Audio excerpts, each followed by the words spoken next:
Welcome back to the channel. Today we're talking about two of the most confidence-inspiring 2.9ers on the market. And that is, of course, the Transition Spire and the Rocky Mountain Altitude.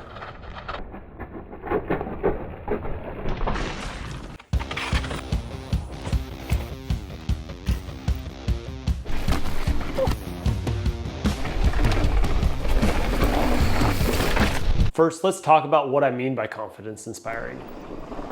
When talking about confidence, tracking and stability are the words that keep bubbling up. Tracking can mean a few things, and both these bikes do it well, but significantly different. To me, tracking means holding a line and/or the suspension does an outstanding job of tracking the ground. Stability means almost the same as far as holding a line, but also means it goes where you point it, whether it's off a jump or as speeds increase. You don't start bouncing around and feeling like you're gonna lose it. These characteristics are huge for growing your riding, increasing your speed, and helping you understand what bikes are really capable of. Woo! Yeah. Before we get into it, please hit that subscribe button. If you're looking for a Rocky Mountain Altitude or a Transition Spire, please consider clicking through the affiliate links in the description for Jensen USA and Evo.com. I have full reviews for both these bikes on my channel, so check those out if you want more specifics on one or the other. Let's get into the fun stuff, high speed and chunk. For this, the Rocky Mountain Altitude wins out, but the Transition Spire is no slouch. The Rocky Mountain's LC2R suspension is possibly the best for getting out of the way and has me struggling to see the benefits of some high pivots. When it comes to devouring chunk, both bikes are just long and stable. Bottom bracket heights to me are near perfect. I wasn't accidentally scraping over slow speed rock rolls or hitting pedals at high speed bottom outs.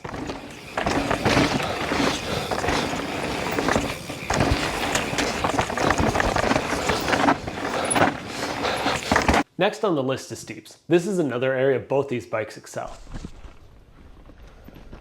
The high front end and burly 38 forks are ready for anything, whether creeping down a rock face or letting it rip and holding through the run out. There were few instances where I was concerned that I was riding a check I couldn't cash. The only downside for this category is how long the bikes felt. This was great for the run out, but some moves do require a bit of finessing to get lined up, and that could be an issue. The ability of the Rocky to run a 27.5 inch rear wheel helped a bit in those instances, but this is one of those bikes that feels long even with the small wheel.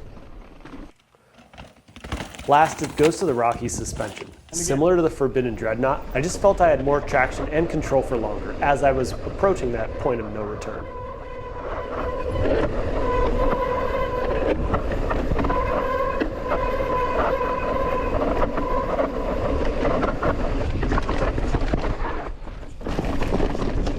Now for the area that wasn't my favorite, but was good in its own way. Jumping. Big jumps, big lips, and high speeds, there were no issues. Yes, they had the tendency to dead sailor, but they always felt predictable, and especially if you're overcooked a landing, there was plenty to take the edge off. I hit many a jump for the first time on the Spire, and whether it was Shellmaster and Whistler, D1, or Dirt Merchant, I knew it had my back. On the other hand, smaller jumps and tight transitions require more effort, and to some extent, speed is your friend because the suspension is going to absorb more of that lip than you'd like. It's not to the point of the new Santa Cruz Bronson, but both these bikes are a little boring for smaller jumps, as well as getting sideways. On that note, they have two distinctly different feels. The Spire feels more lively and rewarding on smaller jumps, but stable for the big guys. The weight of the Altitude is noticeably lower, which can help with direction changes on the ground, but in the air, it just flies straight. On the Altitude, you more push through with your heels and shouldn't expect to get that much input back. Finally, in the corners, it's kind of the same idea with the Spire. It just feels more lively. So popping around the trail feels quicker and easier on the Spire. The downside is in sweeping corners compared to the Altitude, and it's not quite as quick to change direction as, say, the Evil Reckoning. Getting back to the Altitude, that traction I mentioned in the steeps and the suspension's ability to track the ground, this means the bike feels like you can just go faster and faster around a berm or even a loose off-camber turn. The low center of gravity also means tight direction changes are pretty easy for a bike of this size. Again, it's not going to pop in and out of a corner like the SB135 or the Santa Cruz 5010, but it felt surprisingly nimble.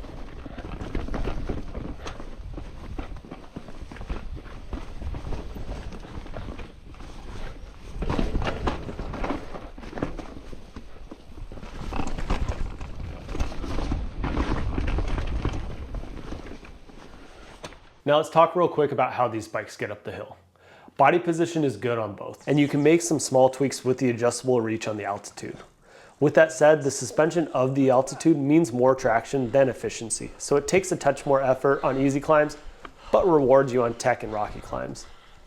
The Spire rides noticeably higher in its travel, which makes switchbacks a little easier and is without a doubt more efficient. Both these bikes are made for the downhill, and while the Rocky belays that more on the climb, I did plenty of long days on both bikes without an issue.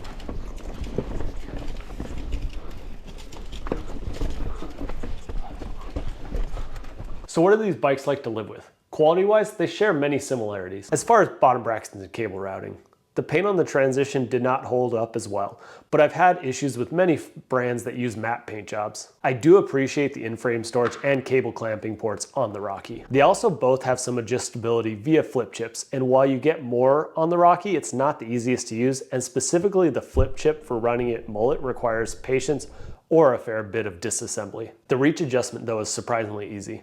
I really like the reach adjustment for sizing, but 4 positions for everything else seems like a bit much. I didn't love the sizing of the Spire. It felt sluggish at 480 reach with the 62.5 degree head tube, and a bit stretched with a reach of 485 with a 63 degree head tube angle. I'm 5'11", and it's more of a preference thing, but I ended up riding it mostly with the 485 reach. The Altitude, on the other hand, fit like a glove. Still long and sometimes unwieldy, but comfortable. Warranty-wise, transition easily wins here with a lifetime warranty. This is one I have experience with, and it's always been good. Yeah. As far as Rocky Mountain, you get 5 years depending on the bike, and we'll have to see how things shake out with their business, but I have a couple of friends that are still employed, so that's a good sign.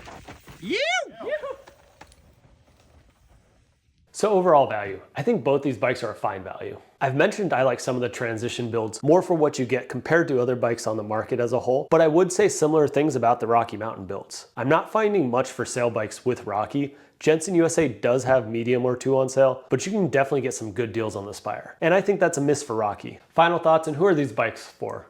Well, first off, I'm getting a lot of comments about what an Enduro race bike is, and really what that means. Similar to DH bikes, it's pretty basic. These bikes are made to facilitate speed. They come alive at higher speeds and are primarily meant to make speed safe. Both these bikes hold a line and make high speeds more achievable. They make dull trails at slower speeds and are better suited for steeper trails, but having a bike that you know will run it out is a huge benefit. This is also clearly apparent as your neighborhood bike park continues to evolve and the jumps get larger and look more like your favorite lift-served bike park. Riding Port Gamble, for example, feels more like Dirt Merchant than the dirt jumps used to dig in the vacant lot. Stepping up to a big rock roll or riding a trail so steep there's no stopping, this is why people buy these bikes. Sure, you could ride them on a hardtail, but most of us may not be walking out if we tried. Yeah! Oh! So how do I differentiate those bikes? Well, that's kind of straightforward to me. Think of the Rocky Mountain Altitude and the Forbidden Dreadnought as the most downhill or race inspired, and the Spire more like the Yeti SB165 I reviewed. Yes, they make great race bikes, but also fun trail bikes if you have the terrain for them. For the rider looking for a great all-around bike for more aggressive terrain, the Spire fits the bill. If you're looking for the fastest bike on the gnarliest terrain, the Altitude is your bike. If your priorities start with racing, here you go. And if it's more big rides and big terrain, check out the Spire. The best racers on the planet may not need the help of the Altitude and the Dreadnought, but for us mere weekend warriors, I'll take the assistance. Thanks for watching, and please subscribe. New videos drop every Friday with bonus videos most Tuesdays. Check out Jensen USA, evo.com, Transition Bikes, and the other affiliate links on my channel's page. It goes a long way to keep the channel going. Now get out there, go fast, and take chances. Yeah! See you next week.